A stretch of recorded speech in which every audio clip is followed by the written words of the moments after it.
Welcome to the Quillette podcast. I'm your host, Jonathan Kay, a senior editor at Quillette. Quillette is where free thought lives. We are an independent grassroots platform for heterodox ideas and fearless commentary. If you'd like to support the podcast, you can do so by going to quillette.com and becoming a paid subscriber. This subscription will also give you access to all our articles and early access to Quillette social events.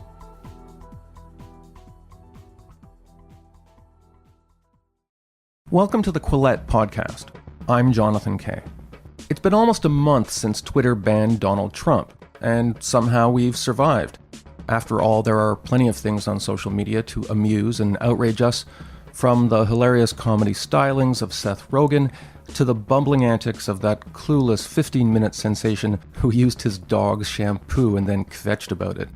But while Trump's account and his presidency are history, he's left behind serious questions about social media governance and oligopolistic control of the digital commons. In another age, you could get your word out by going to the park and mounting a soapbox.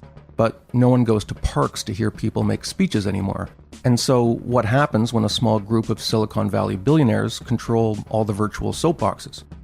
This month, we're devoting 2 podcast episodes to this question, with a focus in each on getting inside the head of the people who actually run social media companies. We love to complain about these people, especially Facebook's Mark Zuckerberg and Twitter's Jack Dorsey, but the questions they're facing aren't easy, and they have big problems of their own, from woke internal staff revolts to the possibility of new legislation in Western countries and the reality of state media control in authoritarian parts of the world. Next week, you'll hear me talking to a former Facebook executive who's starting his own social media network, and so now has the opportunity to work through these issues from scratch. But this week, I'll be talking to Bill Ottman, the CEO of an established social network, Minds.com, which now has close to 3 million users. By the standards of Facebook or Twitter, that's small, of course, but it's big enough that it's forced Ottman to address these issues in a serious way. Issues like extremism, content control, and the important, though obscure-sounding issue of algorithmic transparency, not to mention Section 230 of the U.S. Communications Decency Act. We also talked about the possibility of using antitrust law to bring the big social media companies to heel, something that was the subject of a recent Quillette editorial. So here's my interview with Bill Ottman, CEO and co-founder of Minds.com, who spoke to me earlier this week from his office in New York. Did you expect that Trump would eventually get banned from Twitter? They had certainly been talking about it for a while, and we know that all of the big networks were getting an immense amount of pressure. Having said that, I honestly didn't expect it. Twitter somehow survived the Trump era. What was weird is it was 2 weeks before he was actually leaving office. If you're a free speech purist, you'd say, look, Twitter did the right thing for 99% of Trump's tenure, and then to kind of just give up at the end. You're somebody who manages your own, admittedly smaller social network, but some people say that it was some kind of staff revolt that took place. What's your speculation on what actually caused this? There have been some pretty extensive pieces about kind of the internal free speech wars happening at Twitter. They were a company whose original slogan was the free speech wing of the free speech party, which they abandoned in a very obvious way. Yeah, certainly internal battles, PR battles. And I think that what we're noticing happening is sort of a changing of the line of what constitutes incitement. I think that there is an argument in place that a large portion of the population accepting that this was sort of a form of incitement. But if you look to like Supreme Court precedent, I don't think that it would fall into that category. So we had a guest on the show who has an interesting perspective because there's somebody who has a sort of libertarian free speech perspective, but part of a libertarian perspective is that corporations have the right to make their own decisions, and that corporations do not have to respect the constitutional standard of free speech that you would have to observe if you were, for instance, a government agency or a public university. One other problem that we face conceptually is that in terms of the operation of the free market, a lot of the people who have left Twitter, either voluntarily or because they were banned from Twitter, they tended to be disproportionately people who had extreme views, and in many cases, right-wing views. So if you get thrown off Twitter, doesn't necessarily mean you're a right-wing extremist, but it doesn't hurt, right? So a lot of those people went to places like Parler, which has now been shut down, and Gab. If you're an entrepreneur in the space, you've either set up your own network or you're setting up your own network, how do you avoid this problem that the people who are most likely to get thrown off Facebook and Twitter and other established networks are disproportionately likely to be people who don't have a lot of value to add to the public discussion, either because they're dealing in full-on hate speech? You seem to have avoided that at Minds. Well, we've put deep effort into depolarizing the conversation as much as we can. And, from a corporate tone, we have stayed as neutral as possible. And Parler and Gab just simply didn't do that. I was getting emails from Parler during the election fraud allegation period where it was said stop the steal in the headline of the email that I got from Parler. Gab, at one point, this is a couple of months ago, Gab sent me an email because I was on their mailing list. It's like an open letter. It said, "Dear President Trump, if you want to leave Twitter and jump on Gab, we have your Gab handle ready for you." And it was like Trump on Gab. It was kind of like a press release that was pro-Trump. Exactly. And look, I think that they absolutely have the right to do that. And, that is sort of a ride the divide type strategy, which works pretty well. If you want to achieve network effects, playing on that polarization is a very effective strategy. It's just not something that we've been willing to do because from a long-term sustainability point of view, I don't think it makes sense. It's also just not who we are. We have a pretty large progressive base.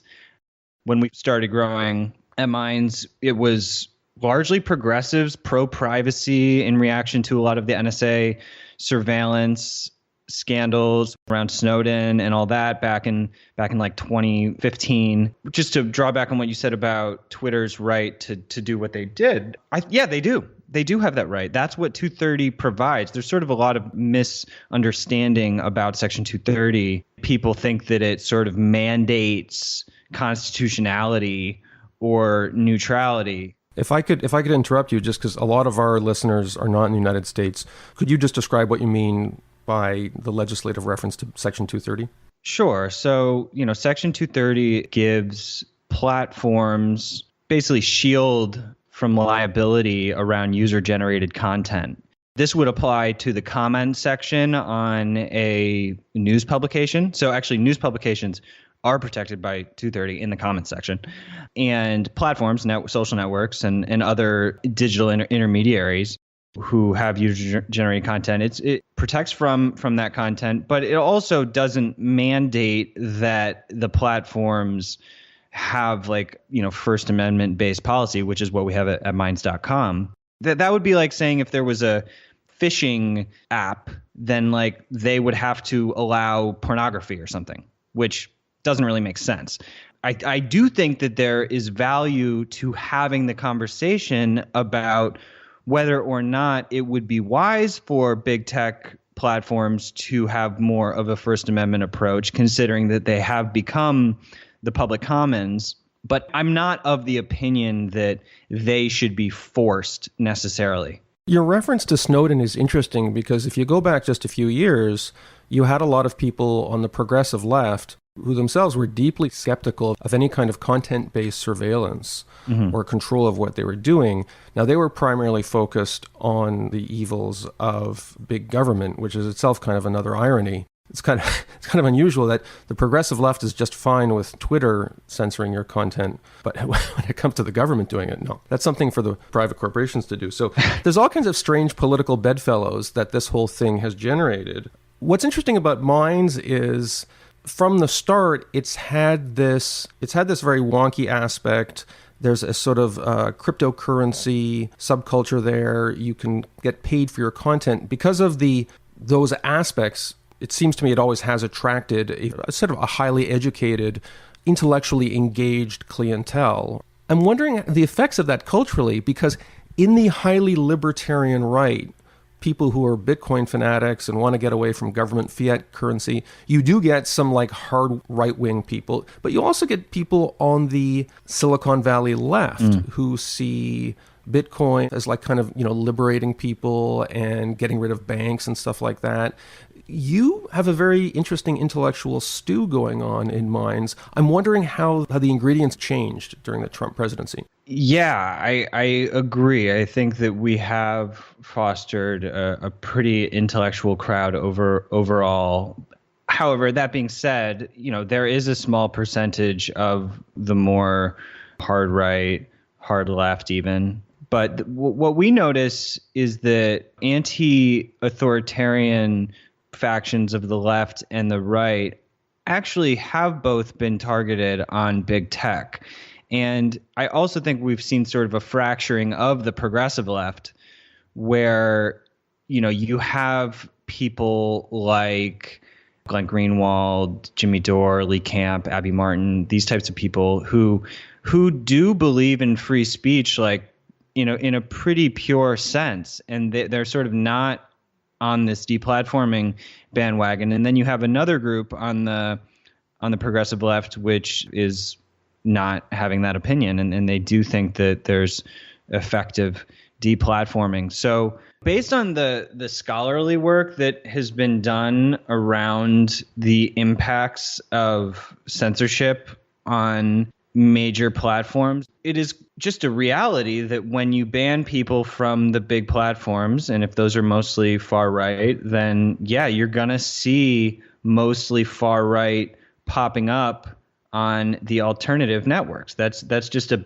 basic network effect. I mean, I can cite a few studies. There's one out of Nature.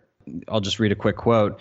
Our mathematical model predicts that policing within a single platform such as Facebook can make matters worse and will eventually generate global dark pools in which online hate will flourish. And then there's another out of University of Greenwich titled Net Censorship in Times of Political Unrest Results in More Violent Uprisings. So I think that we know that radicalization can occur on social networks because people go through these sort of echo chamber rabbit holes and, are recommended things and they keep kind of going down a certain path. But guess what? We also know that if you ban the people, then they're going to think they're victims and they're probably going to further radicalize.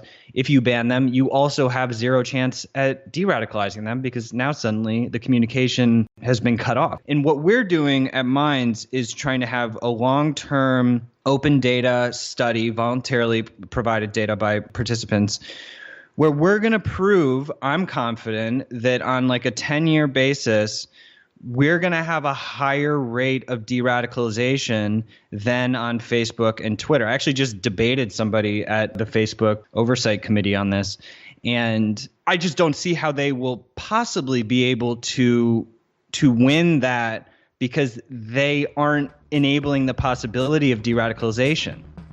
And now a message from Blinkist, the app that distills the essence from over 4,000 best-selling nonfiction books and brings them to you in 15-minute text and audio explainers.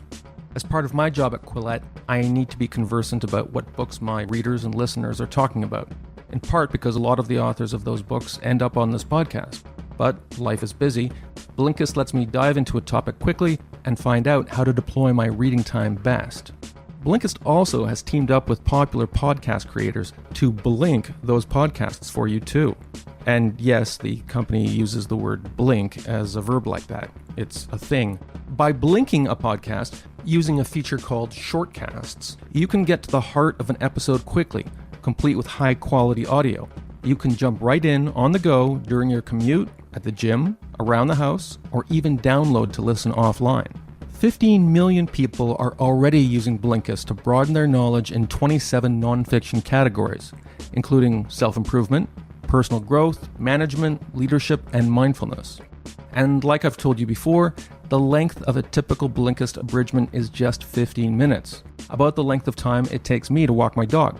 Some of my recent favorites include The Mosquito, A Human History of Our Deadliest Predator by Timothy C. Weingard, Becoming by Michelle Obama, and The AI Economy by Roger Bootle.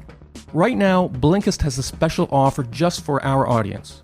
Go to Blinkist.com/Quillette to start your free 7-day trial and get 25% off a Blinkist premium membership.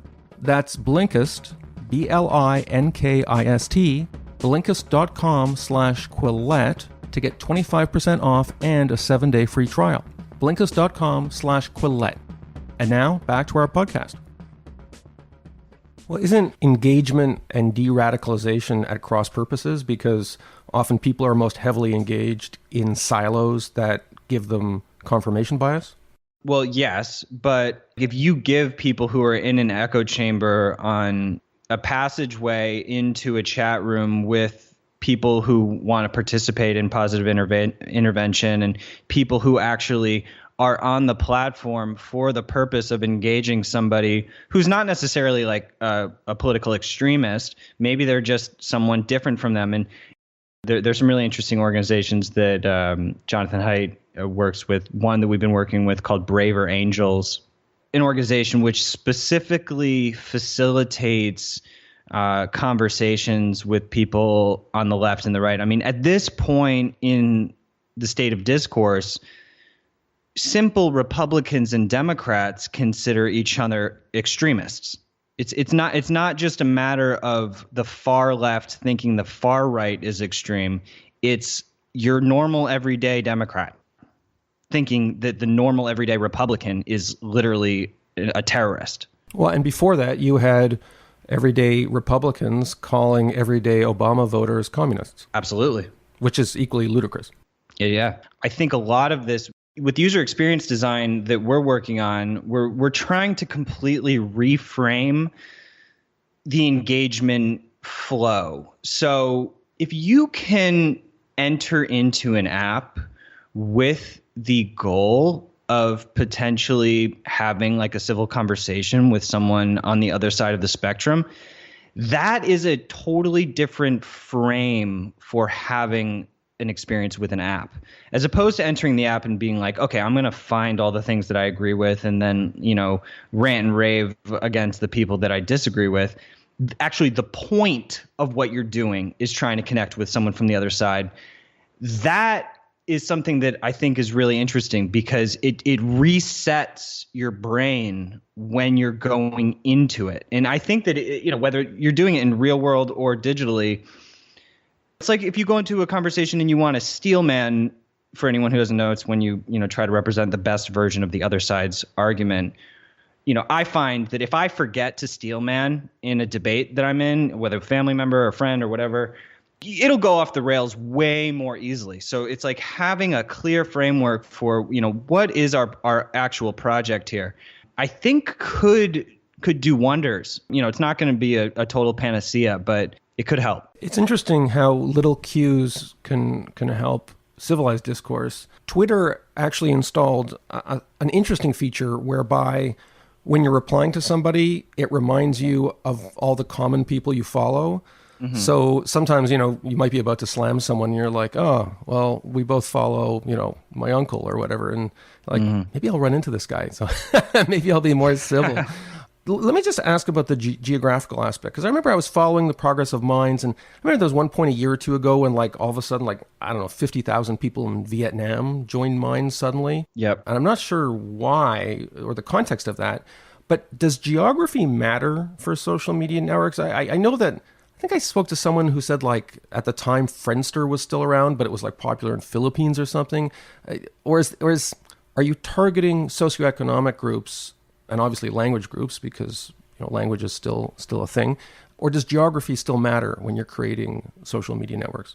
Well, it definitely matters for who we target. I mean, we're a mostly English and Spanish speaking staff, and so our ability to properly support a large community in every language is somewhat limited. We have opened up our internationalization, localization, translation tools so that community members can help translate the app into any language, and we can rapidly deploy that. And so with the Vietnam instance, and actually also Thailand in June, we had about 250,000 Thai citizens sign up. In both cases were reactions to government surveillance and censorship in those companies, sort of in collaboration with big tech. So in the instance of Vietnam, it was a revolving door between Facebook and the Vietnamese government.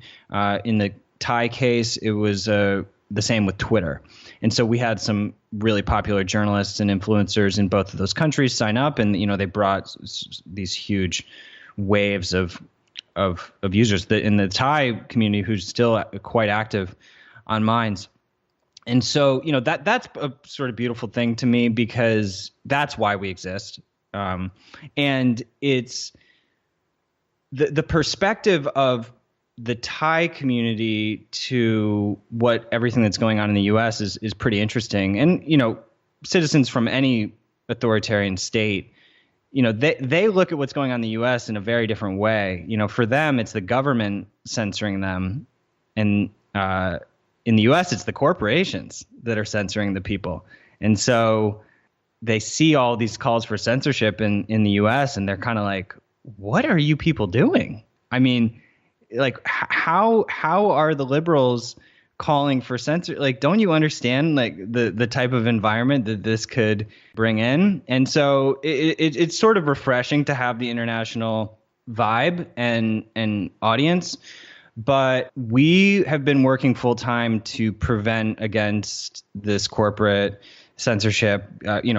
Amazon, they pulled out of their contract with Parler, and when the cloud providers start getting into this game, that is another level of scary, because that's much more foundational. And so we've built out a multi-cloud clustering situation where we're basically not dependent on any one cloud, and we actually exist in multiple clouds. And including one particular, who I can't say their name, they stay under the radar on purpose, but they're very pro-civil liberties, and they're very big in the U.S., but most people don't know who they are.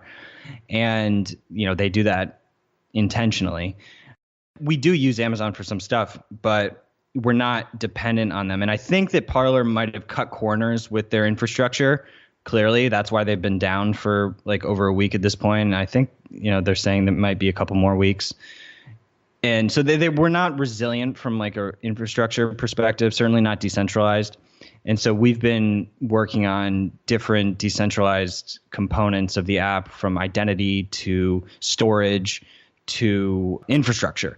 And I know that, you and I had some conversations about decentralized identity before. Yeah, that's interesting what you say about having a multi-cloud based approach, not putting your eggs in one basket. You've kind of interneted the internet. Let me talk to you about the size of these organizations, because one of the themes that emerged from the other interview we had is that as Facebook in particular was our case study, as you've gotten more and more services, like you go to Facebook now and it's everything, right? It's video and it's audio and it's groups, and that takes thousands and thousands of new staff at Menlo Park to supervise all this stuff, or at least build it out. And then the more staff you have, the less trust and congeniality you have within the organization, and the more people you have to recruit, and it becomes a company of strangers as opposed to a small team of builders, and that creates its own problems. And one of the things that we talked about was there's an advantage to keeping your social media network not small in terms of the user base, but small in terms of the number of things that you're dedicated to doing well. And you're not going to try and be all things to all people, because then you turn yourself into like a gigantic corporation with all the problems that has. Is that something that you think about at Minds? No matter how big we get, I don't want my team to be larger than X. Yeah, it's a good question. I mean, because people compare us to Facebook and Twitter and the others, we have this burden on our shoulders of sort of being pinned next to them, and people have this expectation of parity of features. And so we're absolutely trying to stay focused on what we have now. We already have a lot. I mean, we have video, we have payments, we have news feeds, we have groups, any one of the features of our app could be a whole company in itself or a whole startup. And so we already have a lot. So the answer is yes. We're trying to stay focused and at the same time deal with that expectation that people have, because a big tech social networking competitor has to be competitive functionally. In terms of team size, I wouldn't say that we're against a much larger team in and of itself, but we have had a larger team at certain points in our history than we even do now, and we were actually less productive during some of those times. And managing a huge team is very difficult. And also the fact that we're open source means that we do have a number of community developers who just volunteer their programming time. And, so we're also supporting that community and, educating them and working with them. And so I think that we have no choice but to scale the team and scale the open source community. There's no way that we'll be able to compete if we can't, but we need to do so in a way that doesn't, like you were mentioning, kind of alienate the people who are involved. So it's a juggling act. And now, a commercial message for those of you looking to add Bitcoin to your investment portfolio or retirement account. And I realize that this is a confusing subject. I remember the first time I got Bitcoin, I walked into a convenience store that had the Bitcoin logo, went up to a kind of reverse ATM, fed in some bills, and received, in return, a long series of numbers and letters. Then I spent an hour trying to figure out how to feed those numbers and letters into a Bitcoin wallet on my phone. I wanted to invest in cryptocurrencies, but surely there had to be a better way. And that's what brings me to BitTrust IRA, a seamless, secure, and easy way to add cryptocurrency to your portfolio. BitTrust IRA stores your private keys with military-grade encryption. They have a 24/7 trading platform with no minimum investment and unlimited trades. They also offer what I'm told are the lowest trading fees in the industry. Many crypto assets have been great performers this year, and some analysts will tell you they're a great way to start building intergenerational wealth. For those looking to invest, skip the convenience store and go to bitrustira.com/Quillette to learn more. For a limited time, BitTrust IRA is waiving the sign-up fee for Quillette podcast listeners, a $50 value. Go to bitrustira.com/Quillette, bitrustira.com/QUILLETTE. And now, back to our podcast. When you first heard the news that Trump was banned, was your first reaction, awesome, this is an opportunity to gain more share for mines?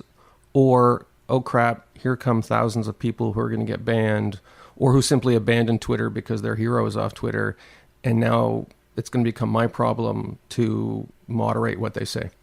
Both.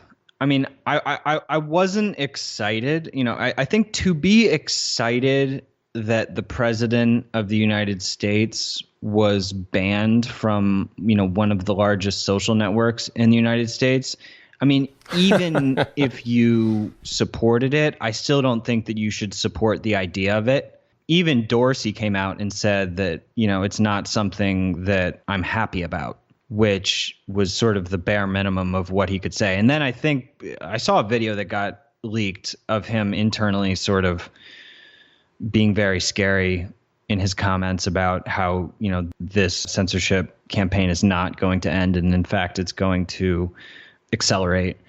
But we always clearly watch the network effects take place when something like this happens. I mean, we've been having record numbers the last week and, huge growth. And so, okay, yeah, this is sort of why we exist. And we see that migration happening in real time. This time around, to be honest, it's been a lot of centrists sort of just freaked out by what's happening. But, there is also a percentage of the people who are just trying to create another right-wing echo chamber. And, hopefully we can be there to carry on a discourse where they can experience something different from what they're seeing on Parler and Gab. It's not that easy. And I don't think that you can necessarily go into it with the attitude that like, look, I'm trying to like change people's minds. I mean, even Daryl Davis, our advisor who has de-radicalized hundreds of members of the KKK, he says that his strategy whenever he's befriending an extremist is to not try to convince them and to just be there to listen for a period of time and to just be a sounding board, let them get it out of their system. And then he says time after time, he'll notice that they finally ask him a question. It's always, in the beginning, it's just sort of this narcissistic vomit. And then finally, and he's such a good listener that they want to know something about him. And that's when transformative process really begins. And so having this agenda of like perfect unity is all great. And sure, we want to build tools that can help facilitate that. But I don't think that you can kind of go into it with this like social engineering attitude. We had an editorial at Quillette the other day about using tools that have been around since the age of the robber barons to trim monopoly or oligopoly powers that you see at some of the big tech giants. Do you think that could be useful?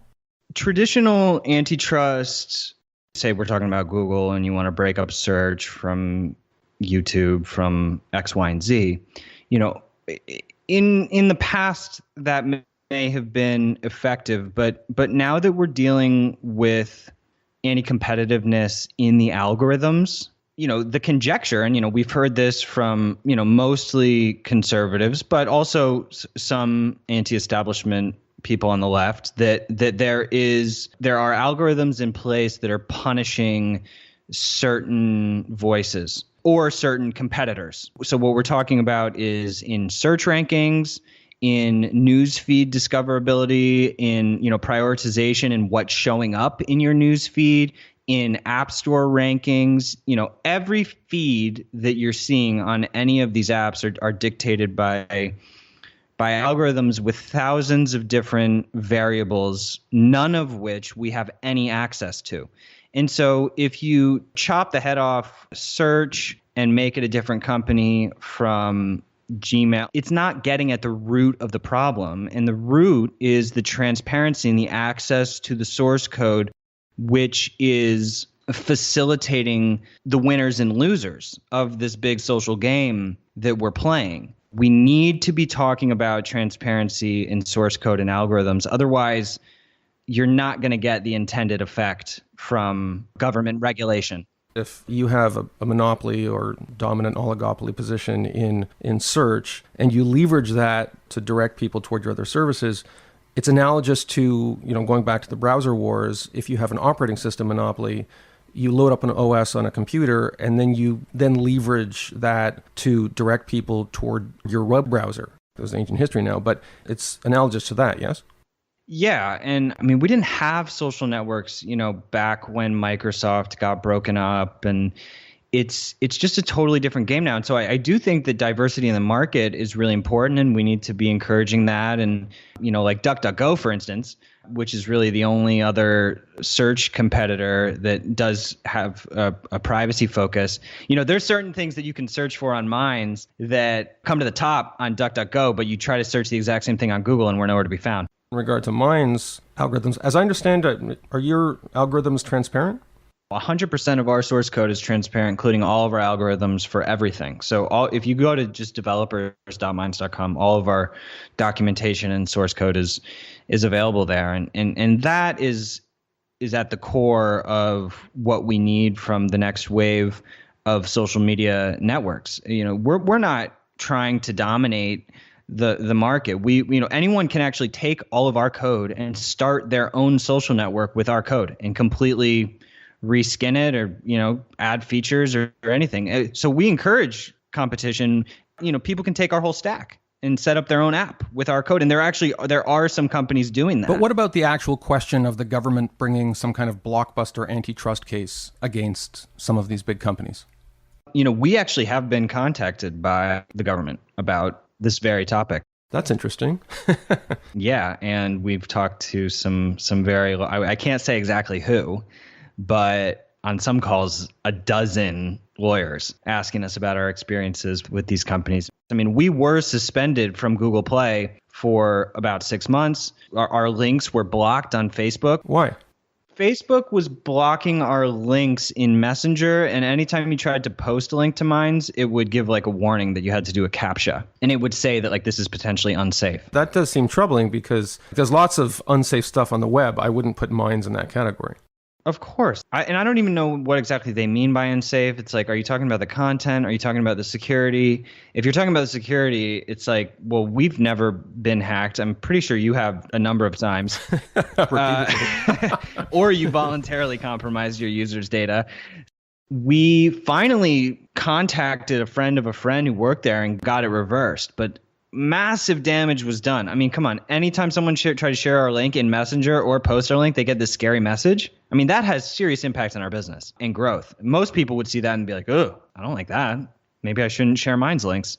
So that was one thing that we sort of had to do some clever networking to fix. And to be honest, if we didn't find a friend of a friend, I don't think it ever would have happened. There was no Facebook appeal process that we could even get to. And now, a brief shout out for another podcast, The Jordan Harbinger Show, which you can find at Apple, Spotify, or wherever you listen to podcasts. You've heard me talk about Jordan's podcast before, and you know that Apple named it one of its best podcasts in 2018. But if you haven't given it a listen, let me just tick off some of the guests this guy has managed to get. Bob Saget, Malcolm Gladwell, Dennis Rodman, Mark Cuban, and the late Kobe Bryant. And if you tune in regularly, you'll know that this isn't just a parade of famous people. Jordan also finds folks you've never heard of, who just happen to have fascinating stories. Search for The Jordan Harbinger Show, that's H-A-R-B as in boy, I-N as in Nancy, G-E-R. And now, back to our Quillette podcast. When you say friend of a friend, you're saying you were going through informal tech industry networks in order to get this result. Correct. Interesting. Yeah. And so we were lucky in that regard, and we don't even know the full story.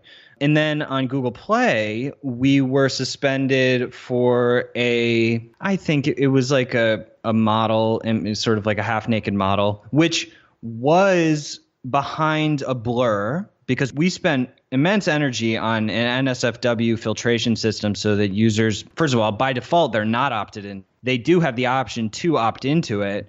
Google didn't care. And then finally, I realized that Twitter allows full-out pornography. Go have fun if you want to search pornography on Twitter. You will be blown away by what you can find on Twitter. And so then I appealed to Google, and I was like, how can you ban us for this rather tame... Okay, yeah, it's an explicit image, but like it's rather tame. When Twitter, who is one of your top apps, has full out pornography, and then they let us back right after I sent that note, and that did huge damage. And actually, just 48 hours ago, Google gave us they gave us a 24-hour warning. So yeah, we're not immune. Like, we're dealing with this constantly. We have issues with Apple. Google said they sent us some evidence, some comments that were sort of very unclear, not definitive. And they said that, you need to completely change your system. And we actually did some Ninja developer work, and we had to rip out a bunch of functionality. Like we had to rip out search on the mobile app and comments, just so that we don't get kicked out, because we have hundreds of thousands of people just on Google Play who, if we get banned, we'll lose touch with them. Like, we need to make sure that we can at least get all those people to download the app directly from us, where all the full functionality exists. But yeah, this is constant. And, even despite the fact that we've been careful in our public tone and our strategy, it doesn't matter. It's going to be really challenging no matter what. Bill Ottman is co-founder and CEO of Minds.com. Thanks so much for being on the Quillette podcast. Thanks, John. Really enjoyed it. Thank you for listening to this episode of the Quillette podcast. Quillette is where free thought lives. We are an independent grassroots platform for heterodox ideas and fearless commentary. If you'd like to support the podcast, you can do so by going to Quillette.com and becoming a paid subscriber. This subscription will also give you access to all our articles and early access to Quillette social events.